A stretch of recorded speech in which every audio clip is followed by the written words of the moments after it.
berdampak sistemik yang menggerogoti kas negara 6,7 triliun rupiah. Budi Mulya akan menyampaikan nota pembelaan atau pledoi pada 30 Juni 2014 mendatang. Saya bekerja secara profesional di Bank Indonesia, Bank Sentral, yang diatur oleh undang-undang.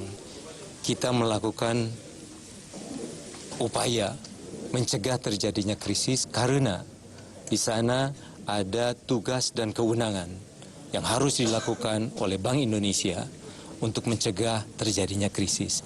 Bukan berdiri begitu saja. Informasi berikutnya, Saudara, penertiban pedagang kaki lima di kawasan Monumen Nasional Gambir, Jakarta Pusat hari ini berlangsung ricuh. Sejumlah pedagang yang tidak terima ditertibkan histeris, bahkan ada yang pingsan. Beberapa di antaranya melawan petugas dengan batu. 3 pedagang yang diduga provokator langsung diamankan. Penertiban PKL ini akan terus dilakukan untuk membersihkan kawasan Monas.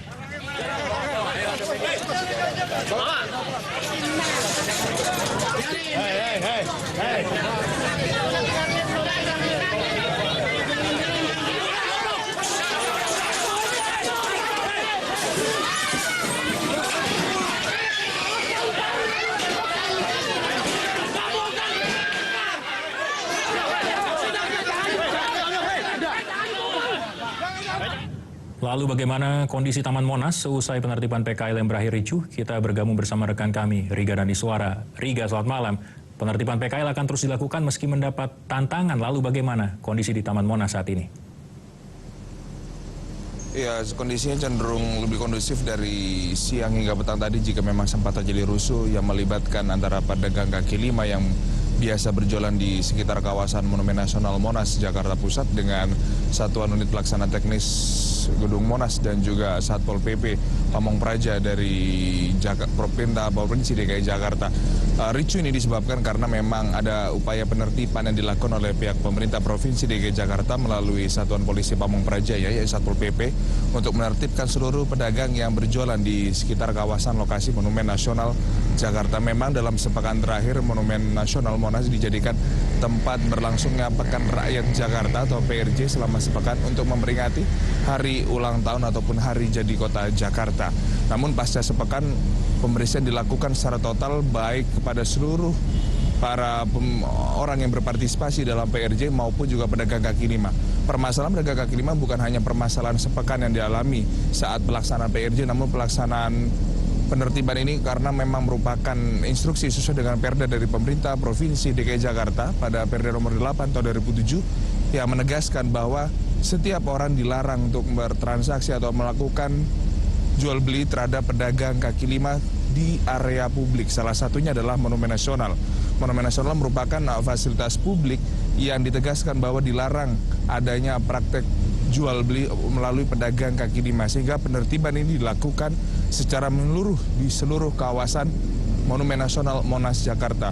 Meskipun sempat terjadi kericuan dan menyebabkan beberapa orang dari PKL pingsan dan salah satu petugas dari Polisi Pamong Praja terpaksa dilarikan ke rumah sakit akibat lemparan batu dari para PKL, hingga saat ini hingga memasuki pukul 9 malam situasi cenderung kondusif, tidak ada pengamanan yang intensif ataupun penjagaan yang ketat dari pihak petugas. Hanya ada beberapa petugas yang ditempatkan beberapa titik, itu pun jumlahnya tidak terlalu banyak karena mengingat kondisinya sudah jauh lebih baik. Kita masih menunggu apakah kemudian besok akan ada aksi protes ulang dari para pedagang kaki lima ataupun ada renegosiasi antara pihak pemerintah Provinsi DKI Jakarta juga dengan pedagang kaki lima yang biasanya menggantungkan hidup mereka dari berjualan secara liar di Monumen Nasional ini. Tuku. Riga Daniswara, terima kasih untuk laporan langsung Anda dari kawasan Monas, Jakarta Pusat.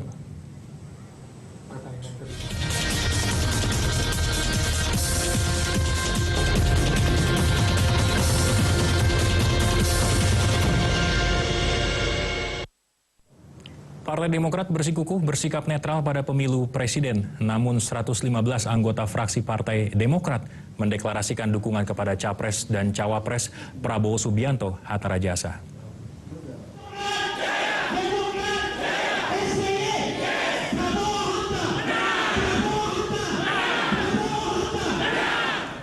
Sorak-sorai dukungan kepada pasangan Prabowo Subianto dan Hatta Rajasa ini dikumandangkan ratusan anggota Partai Demokrat. Tak ada yang salah memang dengan mendukung salah satu pasangan capres dan cawapres.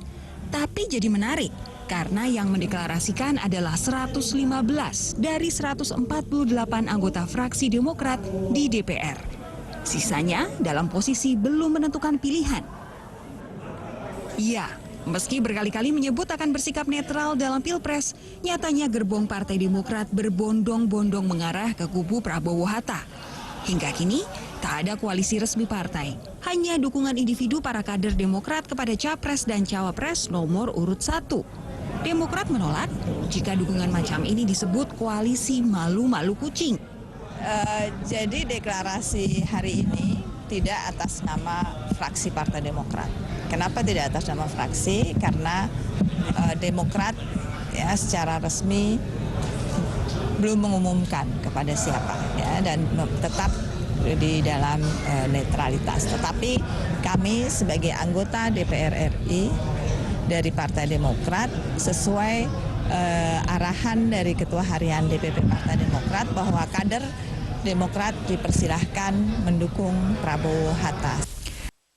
Pernyataan Ibas seolah bertolak belakang dengan ayahnya sendiri. Hingga saat ini, Susilo Bambang Yudhoyono, Ketua Umum Partai Demokrat, masih tetap netral sesuai hasil rapat pimpinan nasional partai 17 Mei lalu. Preferensi Partai Demokrat dalam Rapimnas tahun 2014 ini adalah tidak berpihak. Dalam arti tidak bergabung dalam kubu manapun.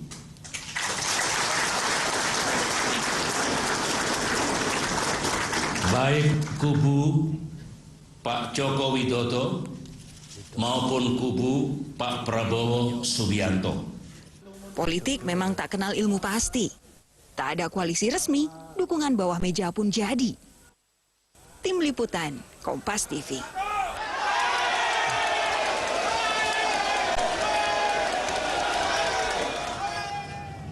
Tim hukum pasangan Joko Widodo Yusuf Kala melaporkan 2 penggagas tabloid obor rakyat ke Mabes Polri.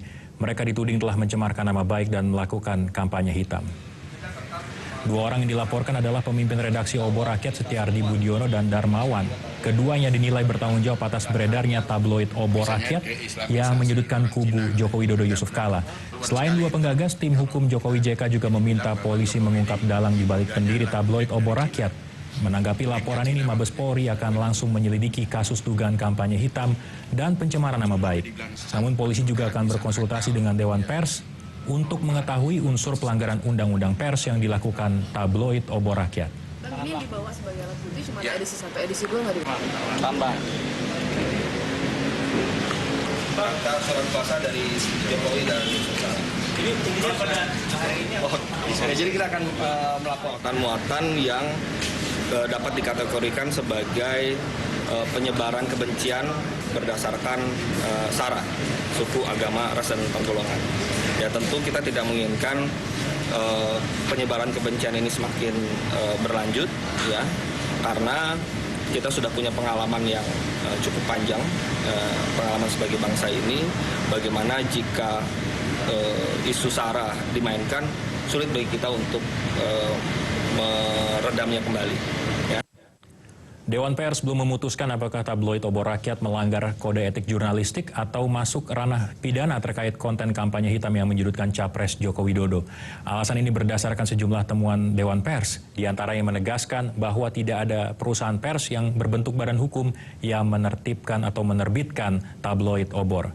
Hal ini disampaikan Ketua Dewan Pers Bagirmanan di Jakarta Senin sore tadi. Selain tidak adanya perusahaan pers yang berbentuk badan hukum, konten tabloid obor rakyat bertentangan dengan prinsip jurnalisme karena penulisannya tidak berimbang dan hanya melihat dari satu aspek saja. Meski ada sejumlah temuan, kasus ini diakui tetap berada di luar wewenang Dewan Pers. Untuk menindaklanjuti kasus ini, Dewan Pers bekerja sama dengan Polri karena konten pemberitaan tabloid obor rakyat sudah merugikan seseorang dan menyangkut persoalan hukum. Ini tidak memenuhi itu sehingga seperti saya mengulangi, seperti saya katakan beberapa hari yang lalu, hal seperti ini berada di luar jangkauan Dewan Pers. Dengan kepolisian kita mempunyai MOU. Apabila ada pemberitaan semacam ini yang di luar jangkauan pers dan ada orang yang merasa dirugikan oleh berita itu, misalnya merasa dicemarkan nama baiknya, merasa dinista sehingga menjadi persoalan hukum, masalah itu menjadi sepenuhnya persoalan penegak hukum. Tidak hanya merugikan kubu Jokowi, Yusuf Kala, kehadiran tabloid Obor Rakyat juga menyeret nama di lingkaran istana. Pemimpin redaksi Obor Rakyat Setiardi Budiono adalah asisten staf khusus Presiden bidang pembangunan dan otonomi daerah. Namun Menteri Sekretaris Negara menjamin pihak istana tidak ada hubungannya dengan Obor Rakyat. Ya, kalau ada seperti begitu, ya mungkin kalau mau persoalannya secara hukum ya, supaya jelas siapa yang berbuat itu. Jangan dikait-kaitkan dengan istana. Istana, kalau yang saya tahu tidak ada istana bermain di wilayah itu. Ya. Akan ada investigasi internal Pak, karena kan dia stafnya juga. Ya, Pak, itu nanti oleh atasannya, ya ada atasannya, ada Felix ya, ada Seskap nanti untuk menindaklanjuti. Ya. Saudara Anda, para pecinta sepak bola, malam ini tentu sudah menantikan pertandingan besar antara Jerman melawan Portugal. Kompas Malam akan hadir saat lagi dengan pembahasan lengkapnya untuk Anda.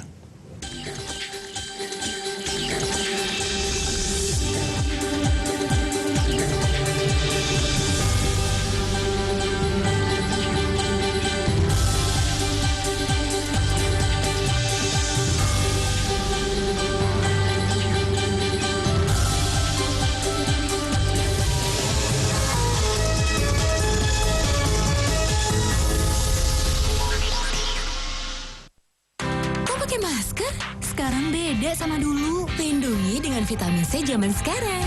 C+, vitamin C generasi terbaru Pure Wesi. Melindungimu sehari penuh. C+, untuk daya tahan tubuh sehari penuh. Dulu, saya nggak minum Mixagrip. Tapi waktu flu, Ujang ngasih Mixagrip. Teman-teman di SMS juga. Pas flu dan batuk, bosku bilang Mixagrip cocok. Dan banyak dipakai di Indonesia. Mixagrip cocok. Ya, bola ditendang dan gol! Nonton bola nggak komplit tanpa ayam KFC. Beli 2 paket KFC Combo Super Bola, menangkan undian berhadiah mobil Toyota Agya, motor Honda Beat, atau hadiah menarik lainnya. KFC Super Bola, cuma KFC yang bisa begini. Ya, bola ditendang dan gol! Nonton bola nggak komplit tanpa ayam KFC. Beli 2 paket KFC Combo Super Bola, menangkan undian berhadiah mobil Toyota Agya, motor Honda Beat, atau hadiah menarik lainnya. KFC Super Bola, cuma KFC yang bisa begini. Sumare Conservo mempersembahkan klaster Flamingo, klaster terbaru di area The Spring Sumare Conservo. Lokasi dekat dengan The Springs Club, spot club terbesar dan terlengkap di Jabodetabek. Tersedia ukuran 8x16 dan 9x16. Harga mulai 2,2 miliar rupiah. Jangan lewatkan penjualan perdana Sabtu 21 Juni pukul 10 di Plaza Sumare Conservo. Informasi lebih lanjut hubungi. Gosok-gosok kilap tanpa gores. Baru Powerful Stain Remover dari Mama Lemon. Bersih serbaguna, teknologi Lion Jepang.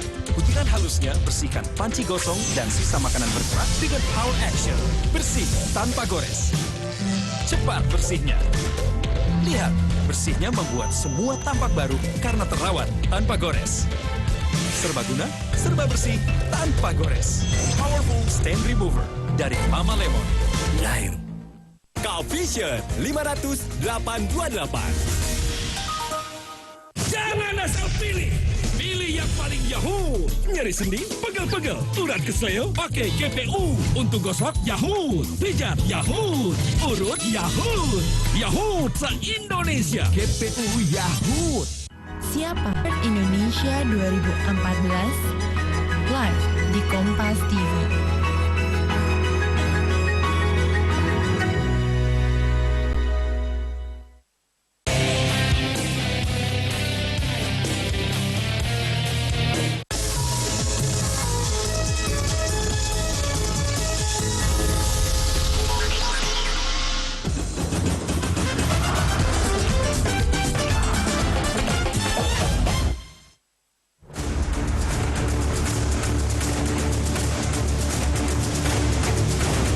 Jerman terkenal sebagai tim spesialis turnamen. Der Panzer akan menegaskan status sebagai kandidat kuat juara Piala Dunia 2014 jika mampu mengalahkan Portugal saat keduanya bertemu di laga pembuka grup G di Stadion Arena Fonte Nova, Salvador, Brazil. Pertemuan Jerman kontra Portugal dipastikan berlangsung seru dan menguras tenaga. Pasukan Joachim Löw bertekad untuk bermain dalam tempo cepat sejak menit awal.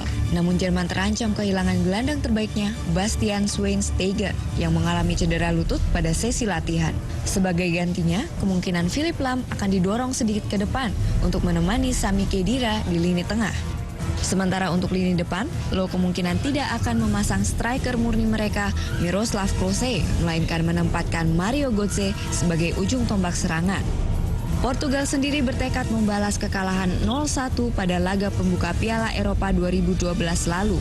Namun asa Selecao das Quinas akan menemui jalan terjal jika pemain andalan mereka Cristiano Ronaldo absen dalam laga ini. Pemain terbaik dunia itu diragukan tampil melawan Jerman setelah mengalami masalah pada lutut kaki kirinya. Namun bisa jadi arsitek Portugal Paulo Bento akan memaksakan Ronaldo untuk tampil dalam laga ini.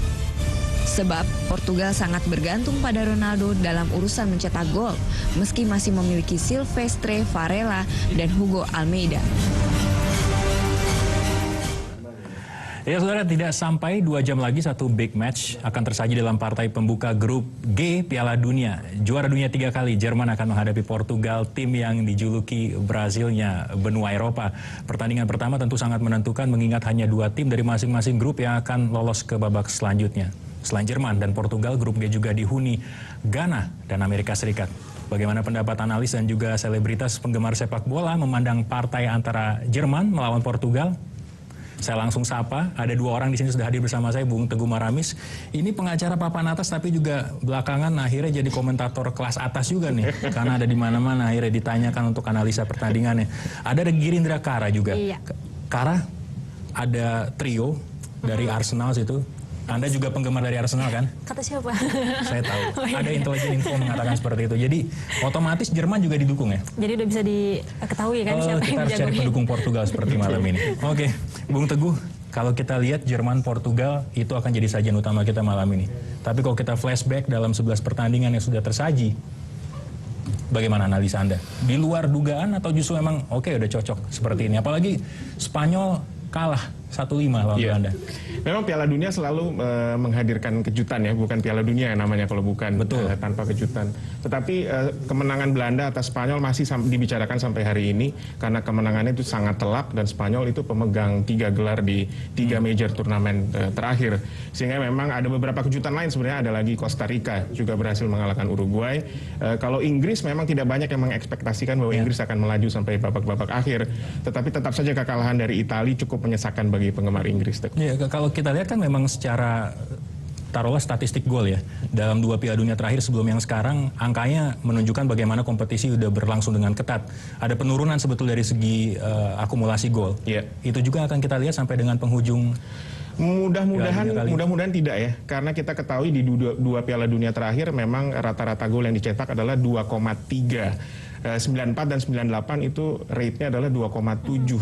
Sehingga memang ini sedikit membangkitkan semangat bahwa di 11 pertandingan terakhir atau 11 pertandingan pertama ini selalu gol tercipta. Kita masih harus tunggu apakah kemenangan permainan menyerang ini akan lebih dapat dinikmati dibandingkan permainan bertahan yang sempat diperkenalkan oleh Italia. Belum seru kalau kita belum komentari mereka yang jadi tim unggulan. Langkahnya bagaimana Bung Teguh sejauh ini? Sejauh ini memang Brazil sudah memetik kemenangan pertama, Spanyol harus takluk dan mereka benar-benar harus menghindari karena runner-up grup B akan berhadapan dengan juara grup A.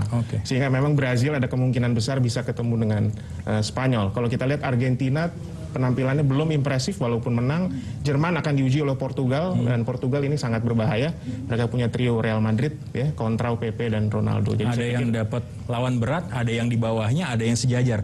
Adil lah semua yang merasakan. Kalau Kara sendiri menikmati semua pertandingan ini, ada sesuatu yang ada satu match mungkin yang jadi catatan buat Kara, wah ini paling seru, ini yang paling enak buat ditonton. Paling seru yang kemarin sih. Yang mana tuh? Itali, Inggris. Waktu itu dukung siapa? Itali dong. Itali? Iya. Jadi udah cocok hasilnya 2-1 ya? Cocok. Selama ini sejauh ini cocok semuanya. Mudah-mudahan nanti Jerman, kalau kita lihat dari sejarah, dari pertandingan 5 pertandingan terakhir, mereka kan nggak ada kekalahan nih tercatat. Jadi betul.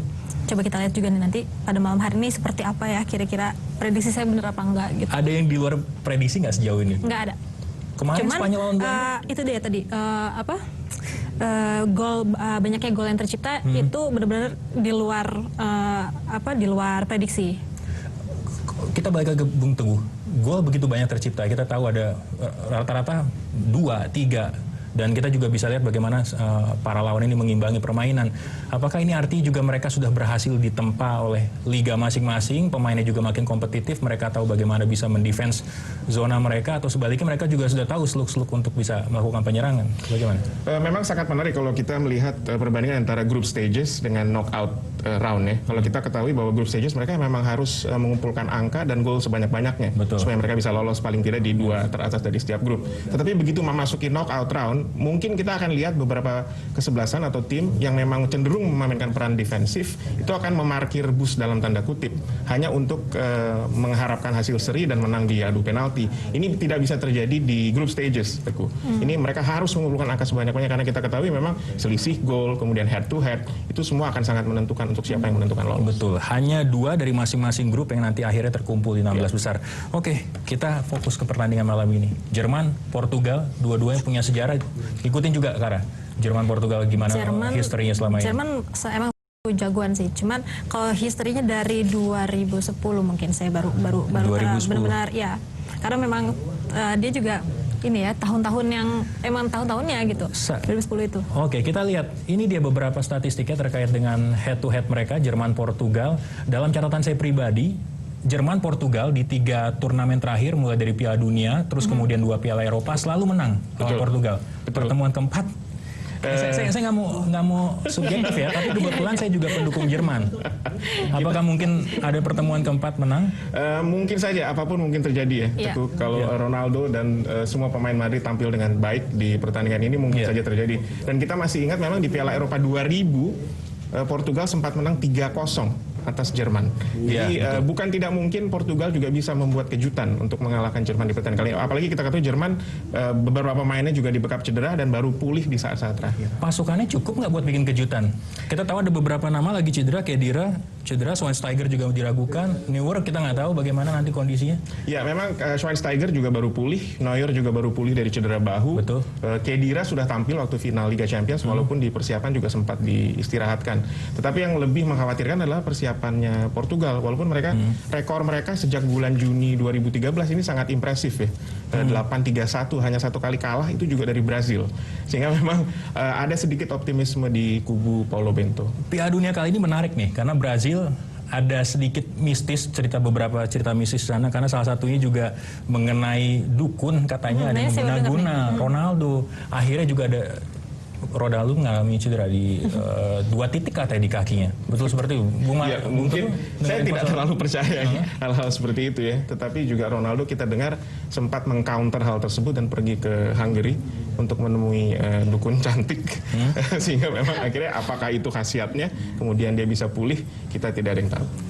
Bukan mau bikin pesimis loh, tapi Portugal itu biasanya penuh dengan kejutan. Waktu di playoff, kok nggak salah ya, 4-2 ya, agregat dengan Swedia. Jadi ngeri nggak nih? Nggak apa-apa, kita tunggu aja pemain-pemain Jerman nanti yang pemain andalannya dia, jadi akan maju di pertandingan berikutnya. Siapa kira-kira yang bakalan bikin kejutan untuk Jerman? Ozil oke lah masuk dalam hitungan, tapi selain itu siapa kira-kira? Ya Ronaldo mudah-mudahan kalau kita lihat dukun cantiknya tadi bekerja benar atau enggak. Berharap dari sisi yang berbeda Kara ya, menarik ya. Dan kalau kita lihat kan sebetulnya Jerman, Portugal di atas kertas Jerman selalu dijagokan, spesialis turnamen. Dan determinasi mereka lumayan kencang walaupun selalu telat untuk naiknya. Bung Teguh, kalau untuk malam ini bagaimana? Saya juga mungkin sedikit bias ya, Teguh, karena saya juga penggemar atau fan Jerman dari... Kita berkumpul nih jadi tiga-tiganya. Kita harus cari satu lagi penggemar dari Portugal. Betul. Tapi tetap harus objektif ya. Kalau kita melihat statistik, memang Jerman selalu dijagokan di setiap turnamen. Sejak tahun 54 mereka tidak pernah gagal lolos ke 8 besar. Mereka masuk di 13 final major turnamen.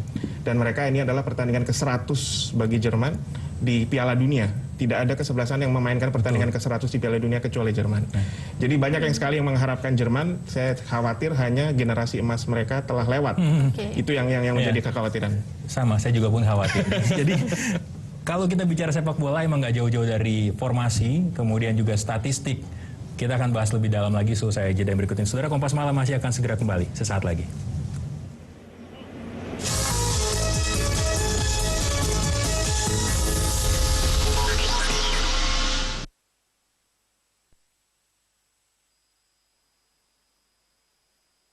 Three in One, Sujiwo Tejo. Inilah Sekjen Dewata. Selasa 17 Juni pukul 22 di Kompas TV. Kok pakai masker? Sekarang beda sama dulu. Lindungi dengan vitamin C zaman sekarang. C+, vitamin C generasi terbaru Pure Wesi. Melindungimu sehari penuh. C+, untuk daya tahan tubuh sehari penuh. Dulu, saya nggak minum Mixagrip. Tapi waktu flu, Ujang ngasih Mixagrip. Teman-teman di SMS juga. Pas flu dan batuk, bosku bilang Mixagrip cocok. Dan banyak dipakai di Indonesia. Mixagrip cocok. Habis sahur, langsung gosok gigi. Jangan tidur. Jangan buang. Iya, tahu. Kan tiap kemasan Pepsodent dan herbal yang kita kirim akan jadi santapan sahur bagi yang membutuhkan.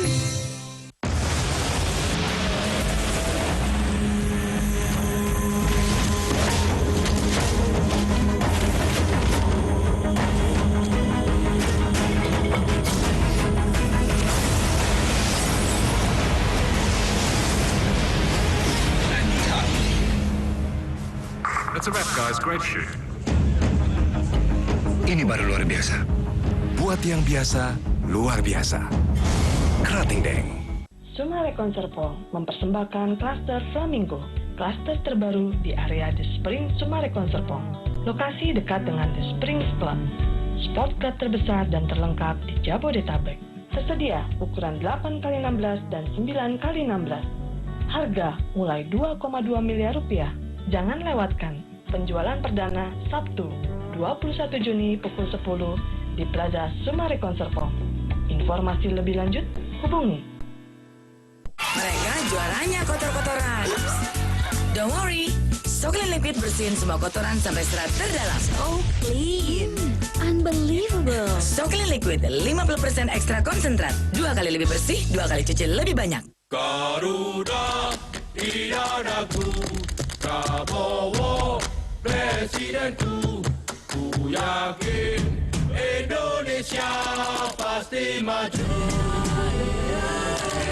Prabowo, harapanku, Bung Hatta, semangatku. Ku yakin pilihanku nomor 1. Prabowo Hatta, Garuda Merah untuk Indonesia. Kavision menghadirkan Piala Dunia dan Liga Dunia serta channel-channel favorit Anda. Hubungi 500 828. Kavision on terus.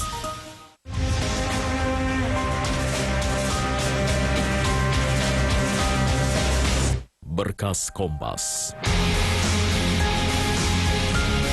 Kompas TV, inspirasi Indonesia.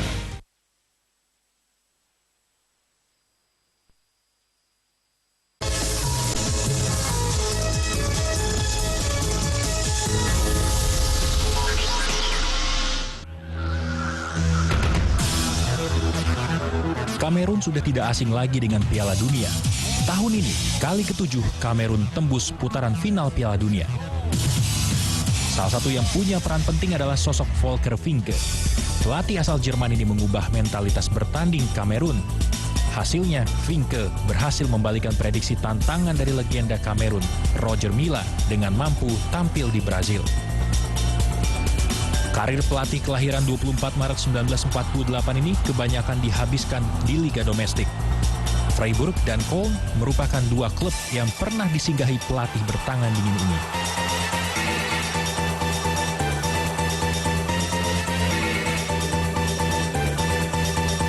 Ottmar Hitzfeld merupakan salah satu pelatih berkebangsaan Jerman yang punya karir cemerlang. Tidak salah bila Swiss berharap banyak pada polesan Hitzfeld untuk bisa meningkatkan prestasi mereka di Piala Dunia. Selama ini, Swiss hanya sebagai tim pelengkap dan sering tampil mengecewakan. Hitzfeld tak kehabisan akal dan bereksperimen dengan pemain muda. Langkah yang pantas diapresiasi dari pelatih yang membawa dua klub berbeda menjadi juara Liga Champions, yakni Bayern München dan Borussia Dortmund.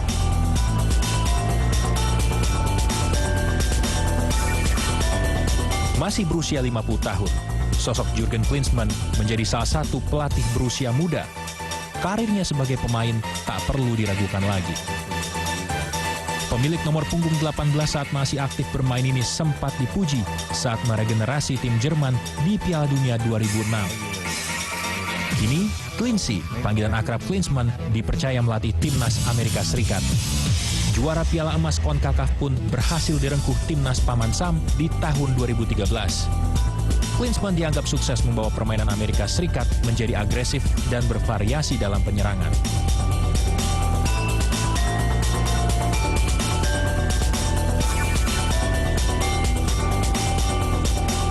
Joachim Löw menjadi nama Jerman yang berkiprah sebagai pelatih di Piala Dunia 2014.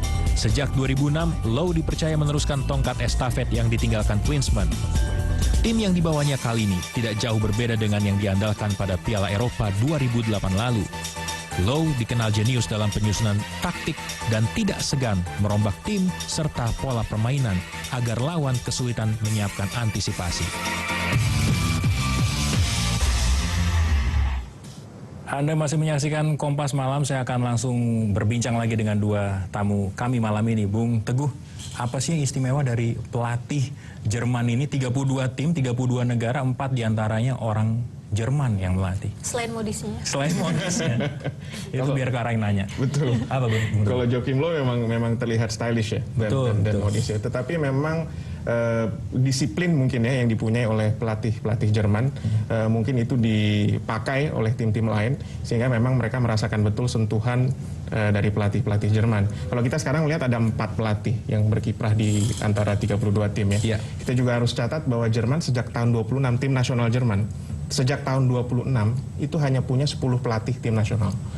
Ya, jadi bandingkan dengan Inggris misalnya yang sejak tahun 40-an itu sampai sekarang ada 15 sampai 17. Artinya mereka betul-betul menjaga dan percaya begitu dengan atau bandingkan dengan Meksiko yang 1 tahun terakhir punya 4 mudah sekali berganti. Jadi ini mungkin stabilitas, disiplin, ya, konservatisme itu selalu dijaga oleh tim-tim Jerman. Sebaliknya ada catatan apa mengenai Portugal? Kita tahu Paulo Bento sekarang menukangi tim ini. Ada catatan lain mengenai siapa yang pernah menjadi pelatih sebelumnya, style dari Portugal sendiri? Memang kalau Paulo Bento dia menggantikan di 2008 dia menggantikan Carlos Queiroz, ya, yang sekarang melatih Iran. Sehingga memang Bento dianggap cukup berhasil di beberapa turnamen terakhir. Kita ingat di Euro 2012 dia membawa Portugal sampai semifinal walaupun kalah adu penalti dari Spanyol. Ini adalah kejuaraan dunia yang berikutnya yang harus ditangani oleh Bento. Walaupun lolosnya juga dengan susah payah, playoff berhadapan dengan Swedia, tetapi Portugal menempati peringkat keempat FIFA. Jadi pertandingan ini adalah pertandingan di antara 2 ranking tertinggi yang ditampilkan sampai hari ini. Ranking 2 berhadapan dengan ranking 4. Jadi Bento boleh dibilang cukup berhasil. Nah, kalau karena udah mendengar semua penjelasan tadi, nggak berubah pikiran, nggak jadi pengen dukung Portugal? Netral deh. Untuk netral. Coba kita pengen lihat juga biar pertandingannya seru harus ada ini dong, kejutan dari Portugal. Harus ada kejutan ya. Kalau kita lihat formasi Bung Teguh, biasanya kan pola yang dipakai ini nggak jauh-jauh dari 4-3-3 untuk Portugal ya. Ada kemungkinan mau dirubah nggak sama Bento kira-kira untuk memberikan efek kejutan buat Jerman? Atau sebaliknya mungkin Jerman punya kejutan lain buat Portugal? Kalau kita berkaca dari pertandingan friendly Portugal sebelumnya, memang mereka fleksibel ya, 4-3-3, walaupun kadang-kadang juga mereka melihat lawannya dan menerapkan pola 4-2-3-1. Sehingga memang hanya 1 striker di depan, biasanya Hugo Almeida atau Helder Postiga, Ronaldo tetap di kiri, di kanan Varela atau Nani. Sehingga memang gelandang pertahan mereka itu harus juga berperan menghadapi serangan dari Jerman. Tadi baru saja berlalu formasi dari Jerman. Saya tidak melihat ada nama Klose di situ. Nggak jadi starting 11 dia? Atau dia kabarnya tidak dijadikan sebagai starter, sehingga memang banyak juga kritik sebelum Jerman berangkat tidak ada benar-benar striker murni mendampingi Klose, sehingga memang mungkin Müller, mungkin Podolski, mungkin Götze yang bisa ditampilkan sebagai striker. Ini sedikit riskan karena kita ketahui memang kok Joachim Löw kemudian tiba-tiba menjadi Guardiola.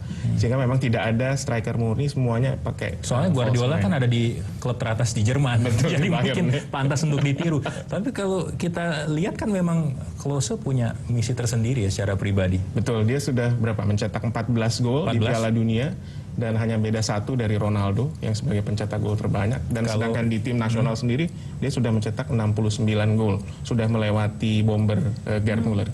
Besar nggak kemungkinannya kira-kira untuk bisa tembus nih, dapat 15 gol, syukur-syukur dapat 16, akhirnya Ronaldo kalah juga sama Klose. Bisa sih. Singkat banget jawabnya sih. Bisa, pokoknya yakin ya. Karena kan Piala Dunia masih panjang ya. Iya. Kalau Jerman masih lolos sampai ke babak 16 besar, setidaknya peluangnya makin terbuka lebar. Kita bahas sekali lagi soal formasi. Ada beberapa pemain tentunya yang diandalkan di sini, Mas Teguh. Iya. Pertarungan akan ada di mana? Lini mana tepatnya?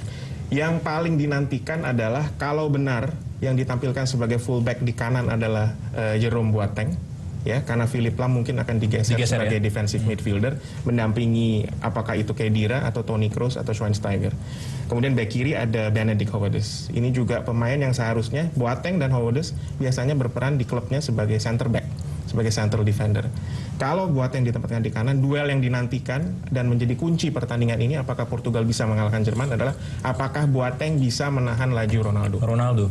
Itu Jadi, intinya. Taktik ini repot-repot dibuat oleh Low, intinya cuma untuk menghadang satu pemain. Betul, dan Ronaldo. bukan hanya satu pemain yang akan menghadang dia, Philipp Lahm dan Boateng ditugaskan untuk menjaga Ronaldo. Lahm kita kenal juga sebagai pemain yang disiplin ya. Betul. Ditaruh di pos itu dia akan tetap stay di situ. Betul. Dan akan berusaha mematuhi instruksi pelatih. Itu juga yang akan kita lihat. Ya. Kalau kita ngomong soal Jerman, ini secara look mereka kan sebenarnya jauh lah ya dibanding pemain-pemain Italia atau lagi mungkin Portugal ya. Kalau kamu sendiri ada pemain tertentu yang jadi idola kamu di Jerman?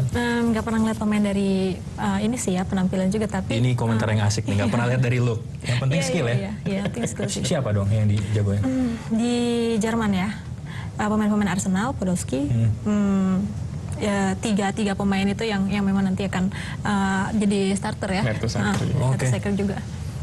Bung Teguh, saya dapat info yang cukup bikin saya ngiri juga, katanya ada ngantongin tiket buat ke Brasil. Wah. Ada sisa satu mungkin buat saya. Kapan kira-kira berangkat Bung Teguh?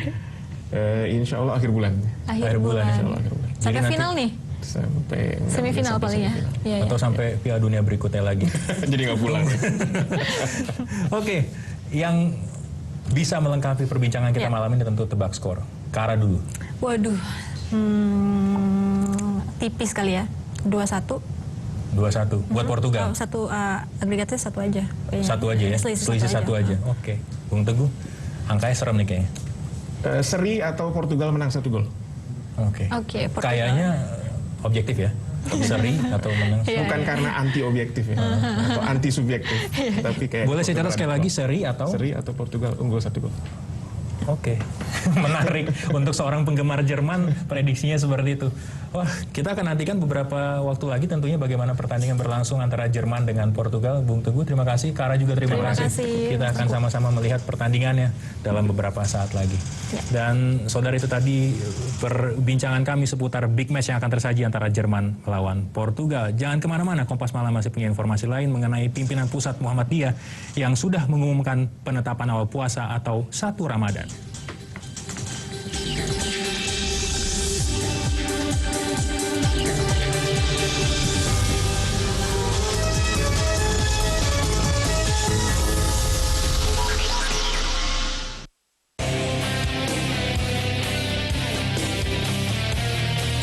Ya, bola ditendang dan gol! Nonton bola nggak komplit tanpa ayam KFC. Beli 2 paket KFC Combo Super Bola, menangkan undian berhadiah mobil Toyota Agya, motor Honda Beat, atau hadiah menarik lainnya. KFC Super Bola, cuma KFC yang bisa begini. Ya, bola ditendang dan gol! Nonton bola nggak komplit tanpa ayam KFC. Beli 2 paket KFC Combo Super Bola, menangkan undian berhadiah mobil Toyota Agya, motor Honda Beat, atau hadiah menarik lainnya. KFC Super Bola, cuma KFC yang bisa begini.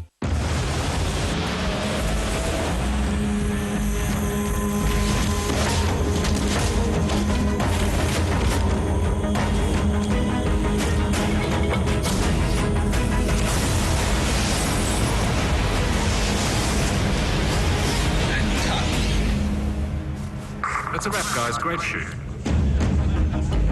Ini baru luar biasa. Buat yang biasa, luar biasa.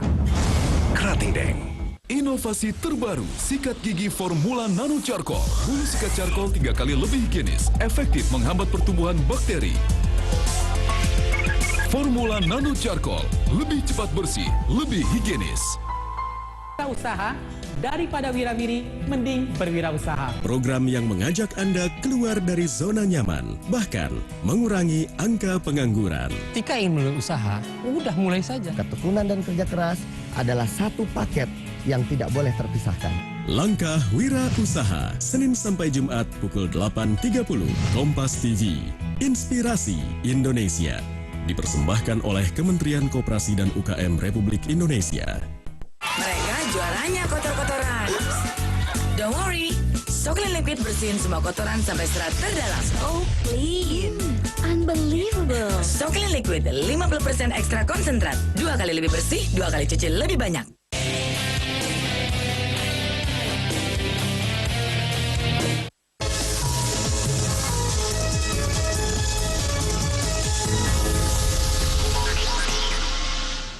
Gara-gara jajanan batagor, 80 korban yang sebagian besar anak-anak mengalami keracunan massal di Tasikmalaya, Jawa Barat. Korban keracunan massal kini masih menjalani perawatan di rumah sakit dan puskesmas setempat. Sebanyak 37 orang yang terdiri dari anak-anak dan dewasa kini kondisinya mulai membaik, sementara 47 orang masih dirawat di rumah sakit setempat. Hingga kini para korban masih mengalami demam dan mual. Diduga penyebab keracunan berasal dari bumbu batagor yang dibeli dari pedagang keliling. Pimpinan Pusat Muhammadiyah sudah menetapkan awal puasa tahun ini. Penetapan ini diperkirakan akan berbeda dengan keputusan Kementerian Agama. Berdasarkan metode hisab hakiki wujudul hilal yang menjadi pedoman Majelis Tarjih dan Tajid Muhammadiyah, ijtima terjadi pada 27 Juni. Maka PP Muhammadiyah menetapkan 1 Ramadan 1435 Hijriah akan jatuh pada Sabtu 28 Juni 2014. Kemungkinan besar penetapan 1 Ramadan ini akan berbeda dengan penetapan 1 Ramadan yang akan diputuskan oleh Kementerian Agama.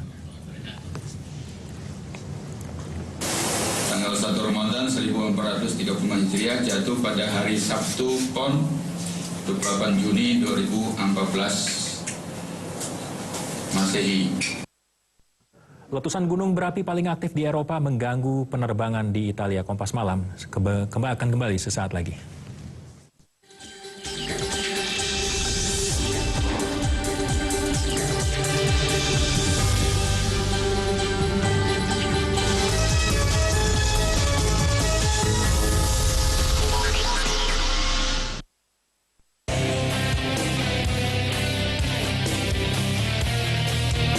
Sumarekon Serpong mempersembahkan klaster Flamingo, klaster terbaru di area The Spring Sumarekon Serpong. Lokasi dekat dengan The Springs Club, spot car terbesar dan terlengkap di Jabodetabek. Tersedia ukuran 8x16 dan 9x16. Harga mulai 2,2 miliar rupiah. Jangan lewatkan penjualan perdana Sabtu 21 Juni pukul 10 di Plaza Sumarekon Serpong. Informasi lebih lanjut hubungi. Habis sahur, langsung gosok gigi, jangan tidur. Jangan buang. Iya tahu, kan tiap kemasan Pepsodent dan herbal yang kita kirim akan jadi santapan sahur bagi yang membutuhkan. Miss Earth Indonesia Miss Earth Indonesia 2014 live di Kompas TV.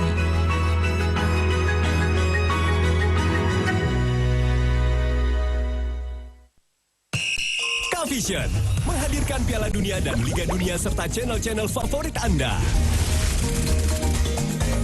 Hubungi 500 828. Vision on terus.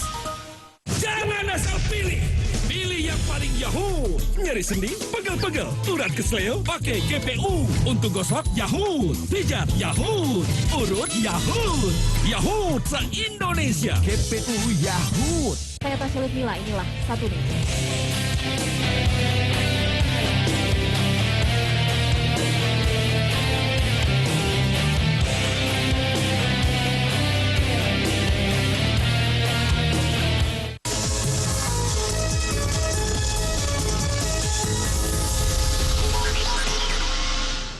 Gunung berapi paling aktif di Eropa, Gunung Etna, kembali meletus. Letusan gunung ini pun mengganggu penerbangan di Italia.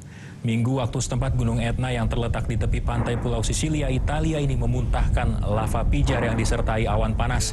Aktivitas ini terlihat di sekitar kawah selatan hampir sepanjang tahun. Suara letusan dan awan panas Gunung Etna mengganggu sejumlah jalur penerbangan di Bandara Catania. Sejumlah rute penerbangan pun terpaksa dialihkan ke bandara-bandara lain di sekitar Sisilia.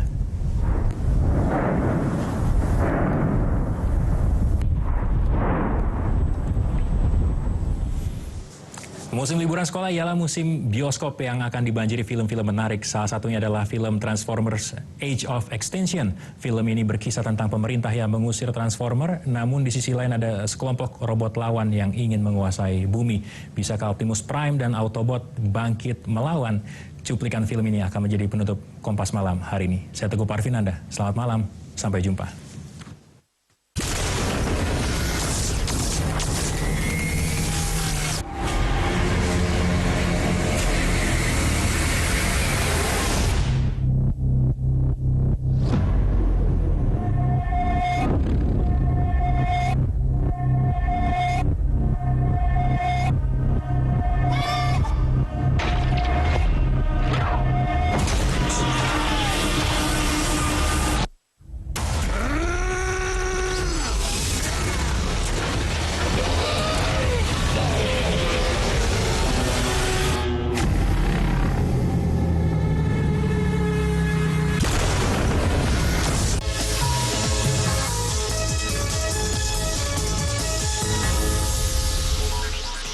Kompas Update dipersembahkan oleh Diabetasol. Selamat malam saudara, Anda menyaksikan Kompas Update bersama saya Friska Clarissa. Saudara, pasukan militer Irak terus membombardir wilayah utara Irak yang dikuasai kelompok pemberontakan pembentukan negara Islam Irak atau ISIL. Dalam video yang dirilis militer Irak, terlihat menunjukkan Angkatan Udara Irak membombardir sejumlah lokasi yang diduga ditempati pemberontak ISIL. Angkatan Udara Irak menargetkan bangunan dan kendaraan ISIL di kota Mosul, Samara, dan Provinsi Salahuddin di utara Irak. Pejabat militer Irak mengklaim telah menewaskan 65 orang dari ISIL dalam 24 jam terakhir. Pemerintah Irak tengah digoyang sebuah tragedi yang membuat mereka diambang kehancuran. Kelompok pemberontak ISIL dalam waktu 2 hari membabi buta merebut Mosul yang kaya minyak, juga Provinsi Nineveh. Demikian Kompas Update kali ini. Saya Friska Clarissa, terima kasih dan sampai jumpa.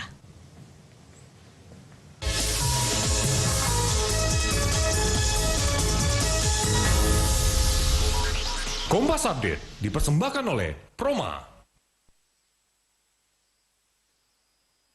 Saat puasa walau diabetes, saya tetap jalani 3C. Batasi jumlah kalori, pilih jenis yang baik, dan atur jadwal makan. Saya minum Diabetasol 2 kali. Sebelum tidur dan sahur. Selamat berpuasa. Raih berkah Ramadan dengan aktivitas positif dan sehat. Minum Proma saat sahur, berbuka, dan sebelum tidur. Selamat menunaikan ibadah puasa. Dari Proma, ahlinya lambung. Halo Sport Lovers. Tetap kontrol adrenalin Anda lewat ragam info olahraga. Kompas Sport pagi setiap hari pukul 8. Kompas TV, inspirasi Indonesia.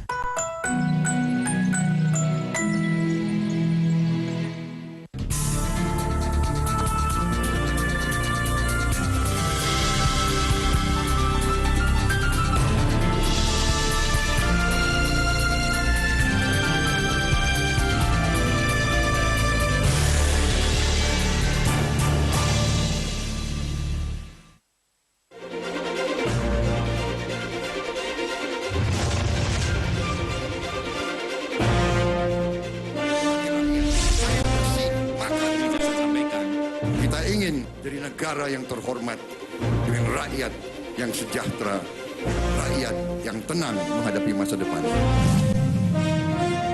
Hidup kami untuk rakyat, untuk bangsa, untuk negara.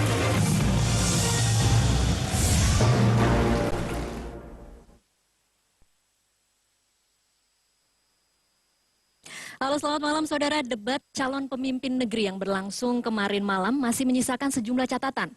Kedua kandidat calon presiden beradu strategi kebijakan dan janji akan kehidupan ekonomi dan kesejahteraan sosial yang lebih baik dari hari ini. Ada yang tampil lebih percaya diri tanpa pasangan. Ada pula yang terlihat kurang nyaman tampil sendirian. Dari dua penampilan debat yang telah diselenggarakan, siapa yang bisa dipersepsikan lebih unggul dan menguasai topik, mampu menjawab moderator serta memaparkan kebijakan untuk memikat calon pemilih. Kali ini kami akan mengulas pertanyaan tersebut dalam Satu Meja, episode Bedah Debat Capres-Cawapres.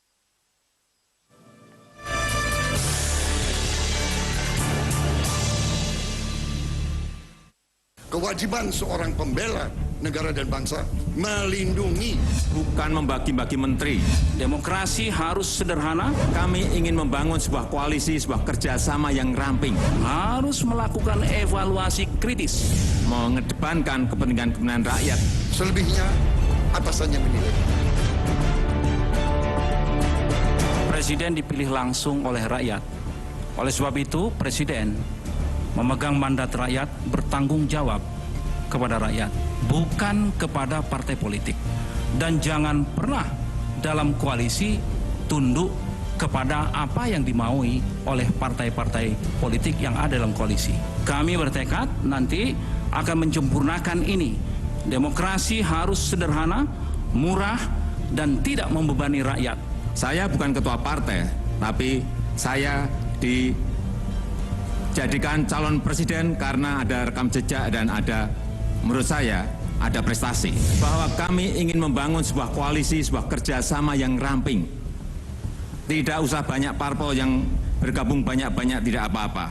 Kami juga ingin mendapatkan dukungan rakyat dari sisi pendanaan. Oleh sebab itu kami membuka rekening gotong royong. Tanpa penghormatan, tanpa pelaksanaan hak asasi manusia, tidak ada di antara kita yang dapat melaksanakan kepastian hukum itu dengan benar. Karena itulah, maka pelaksanaan hukum harus dilaksanakan dengan benar dan sesuai aturan yang ada. Ekonomi harus ditujukan kepada penguatan dan pemberdayaan kekuatan rakyat. Tidak hanya pertumbuhan. Bedanya dengan kita, sistem ekonomi barat atau neoliberal, bahwa pemerintah kadang-kadang hanya sebagai wasit. Di kita tidak, pemerintah harus turun tangan, harus jadi pelopor, harus membela rakyatnya, tidak membiarkan kemiskinan, tidak membiarkan orang yang lemah harus bersaing dengan yang kuat. Kami mendukung investasi asing, tetapi tentunya tidak boleh mematikan ekonomi rakyat. Harus kita perkuat koperasi, harus kita perkuat usaha kecil dan menengah, dan untuk itu kita harus mengalirkan dana yang lebih, yang masif, yang tidak tanggung-tanggung untuk memperkuat ekonomi rakyat. Rencana ke depan, semua kota harus memberikan ruang yang sebesar-besarnya bagi PKL. Artinya space untuk PKL harus diberikan. Dengan cara apa? Membangun sistem seperti yang sudah sering saya sampaikan. Pakai e-budgeting, pakai e-audit, pakai e-purchasing. Itu bisa menyelesaikan persoalan-persoalan sehingga anggaran yang ada di APBN efektif, efisien, ada sisa itulah yang kita pakai untuk menyelesaikan hutang-hutang yang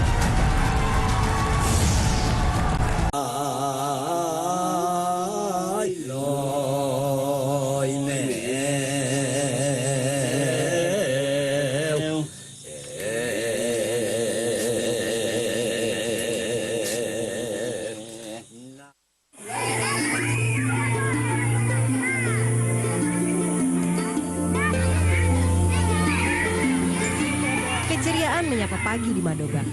Seperti biasa, anak-anak sekolah di SD depan tempat saya tinggal selalu ramai.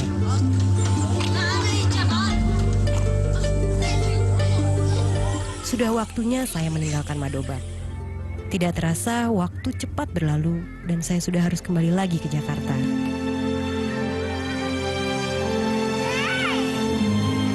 Perjalanan saya bersama Ibu Carolina, Aman Ayla Manai, Aman Lau-Lau, juga seluruh keluarga mereka begitu membekas di hati saya. Meski raga terpisah, tapi cerita tentang mereka akan selalu ada dalam ingatan.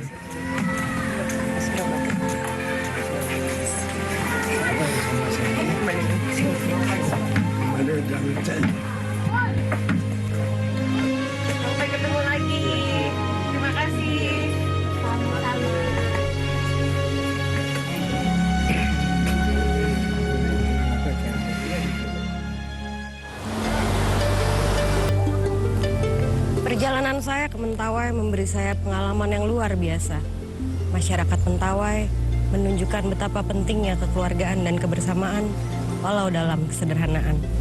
Sebagai seorang dokter, saya tentunya berharap adanya peningkatan fasilitas kesehatan di Mentawai sehingga masyarakat Mentawai memiliki kualitas kesehatan lebih baik dan bagi mereka yang membutuhkan dapat mudah menjangkaunya.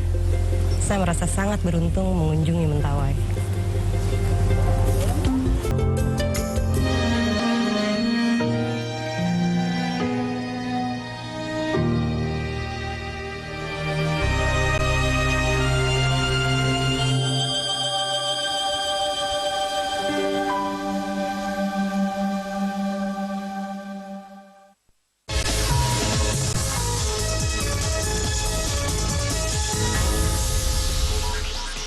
Kompas Update dipersembahkan oleh Diabetasol. Selamat malam, waktunya Kompas Update kembali hadir bersama saya Friska Clarissa. Tim penyelamat berhasil menemukan seorang peneliti yang jatuh dan terluka di dalam goa di Berchtesgaden, Jerman. Dari kamera yang dipasang di helm salah satu tim penyelamat, terlihat upaya penyelamatan sangat sulit, mengingat medan yang berat di dalam goa dengan kedalaman 1000 meter. Johann Weishauser mengalami luka di kepala setelah terjatuh saat melakukan penelitian di goa di wilayah Berchtesgaden di perbatasan Jerman dan Austria. Weishauser terjebak selama 9 hari sebelum tim penyelamat tiba. Tim penyelamat masih berada di dalam goa untuk menyelamatkan 2 peneliti lainnya.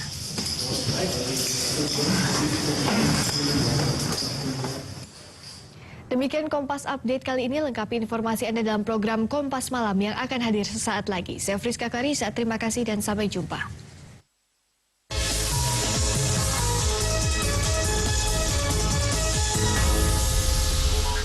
Kompas Update dipersembahkan oleh Proma. Saat puasa walau diabetes, saya tetap jalani 3J. Batasi jumlah kalori, pilih jenis yang baik, dan atur jadwal makan. Saya minum Diabetasol 2 kali. Sebelum tidur dan sahur. Selamat berpuasa. Raih berkah Ramadan dengan aktivitas positif dan sehat. Minum Proma saat sahur, berbuka, dan sebelum tidur. Selamat menunaikan ibadah puasa. Dari Proma, ahlinya lambung. Menjelajah belantara Indonesia. Kenal, mempelajari pengobatan dan ramuan tradisional suku-suku seantero Indonesia. Doctors Go Wild. Setiap Senin pukul 20. Kompas TV, Inspirasi Indonesia. Haruskah problematika yang bagai benang kusut kita biarkan terus membelut? Saya Tasyalut Mila, inilah satu nih. Bicara sana-sini memburu solusi. Kenikmatan di politik akan diberikan. Sekarang yang harus dilakukan adalah pembatasan dana kampanye. Tidak ada pengawasan yang berfungsi. Di satu meja. Kompas TV, Inspirasi Indonesia. Dalam dunia politik, memang banyak hal bisa ditelisik. Sebuah program yang akan mengawal perjalanan politik Indonesia. Tidak akan pernah ada masyarakat yang bisa menjadi besar. Jelang pemilu, panggung semakin seru. Bahas semua satu persatu di Demokrasi Kursi. Kompas TV, Inspirasi Indonesia.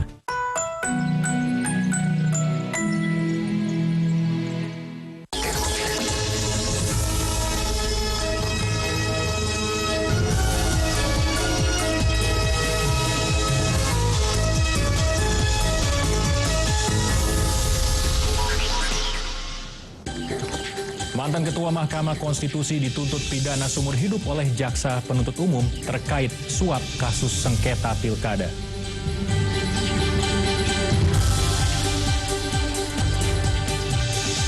Pengembangan kasus sengketa pilkada kini menyeret Wali Kota Palembang. Romi Herton ditetapkan sebagai tersangka. Ia terbukti memberikan suap terkait sengketa pilkada Kota Palembang kepada Akil Mukhtar.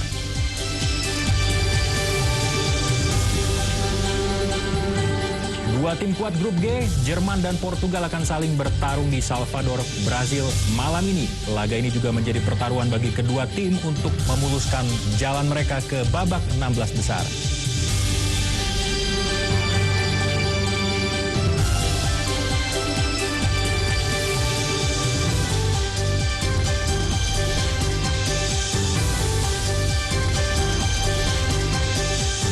Selamat malam saudara, kasus suap sengketa pilkada di Mahkamah Konstitusi kini meluas. Sejumlah pihak yang pernah bermain-main dengan upaya suap menyuap mungkin tak lagi bisa tidur nyenyak setelah KPK menetapkan lagi tersangka yang terlibat pusaran kasus ini.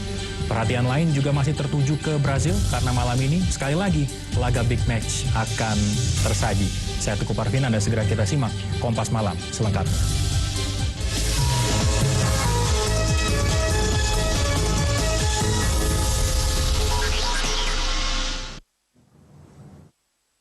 Kami awali Kompas Malam dengan informasi dari Pengadilan Tipikor. Mantan Ketua Mahkamah Konstitusi Akil Mukhtar hari ini kembali disidang. Akil dituntut pidana seumur hidup oleh Jaksa Penuntut Umum terkait suap kasus sengketa pilkada.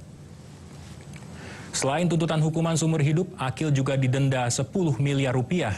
Jaksa menyebut Akil terbukti menerima hadiah terkait pengurusan sejumlah kasus sengketa pilkada dan melakukan pencucian uang. Hukuman tergolong berat karena jaksa menilai Akil merusak demokrasi dan menyebabkan kerugian sosial yang besar karena menjadi penyelenggara negara yang korup. Akil terbukti menerima suap terkait sengketa pilkada di beberapa daerah, antara lain Pilkada Kabupaten Gunung Mas sebanyak 3 miliar rupiah, Pilkada Lebak 1 miliar rupiah, dan Pilkada Kota Palembang 19 miliar rupiah.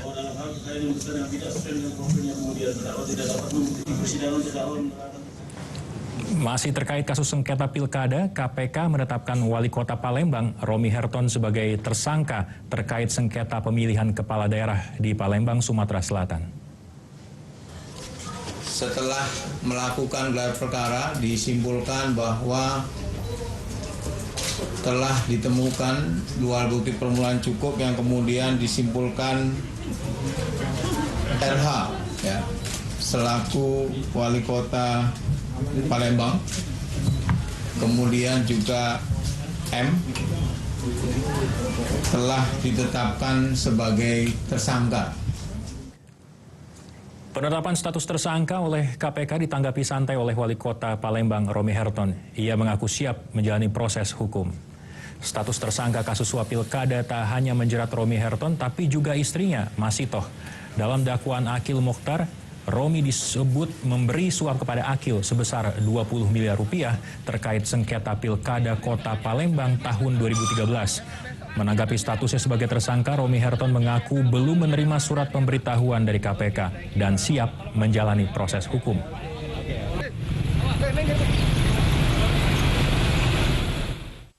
Saya akan menghadapi dan saya akan saya akan patuh hukum. Kalau dipanggil nanti saya akan patuh hukum. Ya, selalu saya akan memberikan keterangan sesuai yang Masih seputar kasus hukum, saudara, mantan Deputi Gubernur Bank Indonesia, Budi Mulya, dituntut 17 tahun penjara dan denda 800 juta rupiah. Jaksa KPK menilai Budi Mulya terbukti bersalah melakukan tindak pidana korupsi dalam pemberian fasilitas pendanaan jangka pendek FPJP Bank Senturi. Budi Mulya juga diminta membayar uang ganti senilai 1 miliar rupiah dalam kurun waktu 1 bulan setelah putusan mempunyai kekuatan hukum tetap. Dakwaan yang dikenakan kepada Budi Mulya adalah penyalahgunaan wewenang pemberian FPJP yang merugikan perekonomian negara sebesar 689 miliar rupiah. Budi Mulya juga didakwa melakukan perbuatan melawan hukum dengan menetapkan Bank Senturi sebagai bank